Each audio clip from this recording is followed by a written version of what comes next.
Narito na ang Veritas Editorial, ang paninindigan ng Veritas 846 sa mga napapanahong usapin sa bansa. Pakinggan si Reverend Father Anton C.T. Pascual, Pangulo ng Veritas 846, ang radyo ng simbahan. Veritas Editorial.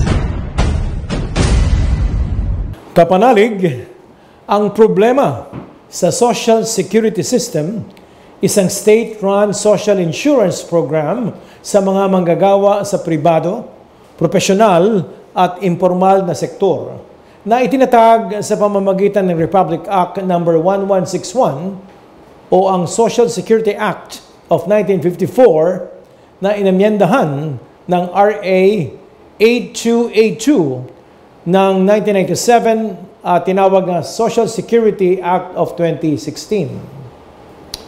Kapanalig, ngayong taong 2025 ay ipapatupad ng SSS ang mandated contribution rate hike na 15%.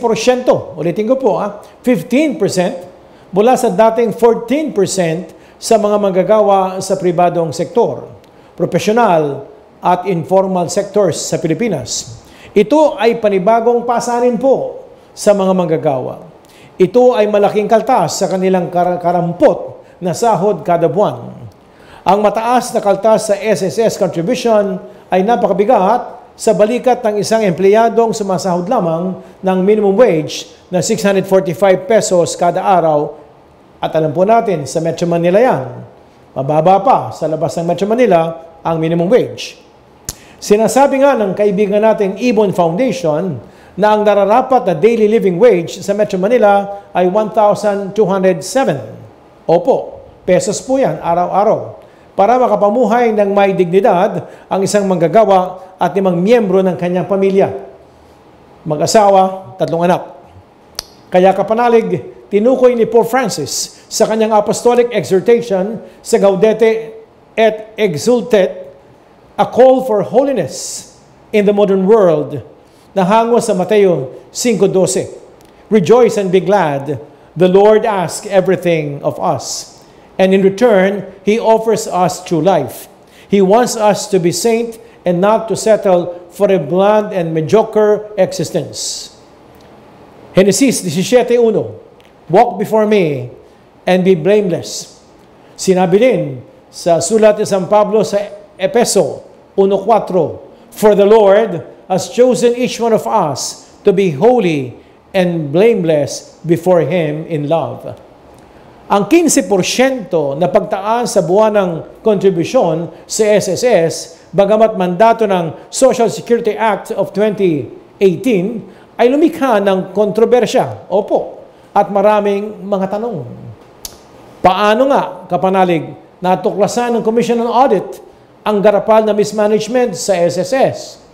Mayroong malaking pagkukulang sa mga opisyal at kawani ng ahensya na nangangalaga sa pera ng milyon nitong miyembro.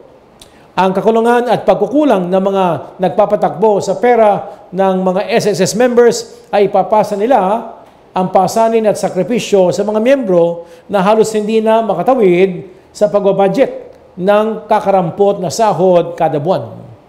Kaya kapanalig, babawasan ng SSS ng 15% ang sahod ng kanilang miyembro at mga employers upang malawak daw ang serbisyo. Pero umabot pa pala sa 93.7 bilyong piso ang hindi nabayaran o na-remit na premium contribution ng mga employer sa SSS. Abay, napakalaking halaga niya. Ibig sabihin sa salitang kalye, napakagulang, mapanling lang ang nagpapatakbo ng SSS. Ang kanilang kapabayaan, problema sa pag-manage ng pondo ng ahensya ay dadagdag pa sa mabigat na pasanin ng kanilang mga SSS members. Sino po yan? Abay tayo yan, kapanalig. Bakit kailangan pang magpataw ang SSS ng dagdag na monthly contribution? Nabatid, kapanalig, noong 2024 na umabot na sa 100 bilyong piso ang net income ng SSS kung tumaas ng 30% ang members' contribution. Dahil sa net income, tatagal pa ang buhay ng SSS hanggang 2053. Yun naman pala, kapanalig, bakit lalo pang ginagatasan ng SSS ang kanilang mga miyembro at marami mahirap. Kayang-kaya naman pala ng SSS na hindi patupad ang pagtaas ng premium contribution. Kaya dahil dito, inihahain ni Senador Risa Hontiveros ang Senate Resolution 1269 na naglalayong imbestigahan ang ipinatupad ng SSS premium hike at upang ikansila ang implementasyon nito. Ang katotohanan, kapanalig, na babawasan ang income ng mga manggagawang Pilipino kada taon habang lumalaki ang investment earnings ng SSS. Saan kaya nila ilalagay ang napakalaking kita? Hindi na nakakagulat kung i-allocate ng mga makasariling opisyal ng SSS ang bilyong-bilyong pisong investment earnings ng SSS baka sa Maharlika Fund. Kapanalig, may problema talaga ang mindset, ang punta de vista ng mga nakaupo sa pamahalaan, lalong-lalo na sa SSS. Bakit dapat pahirapan ang ordinaryong pribadong manggagawa at ang kanilang employer? Dapat lang na mayroon tayong mga tunay na servant leaders sa ating public service. Hindi iniisip ang sarili kung hindi ang kapakanan ng nakakarami. Sumainyo ang katotohanan.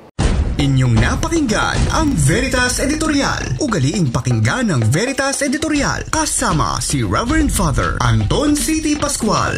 Veritas Editorial.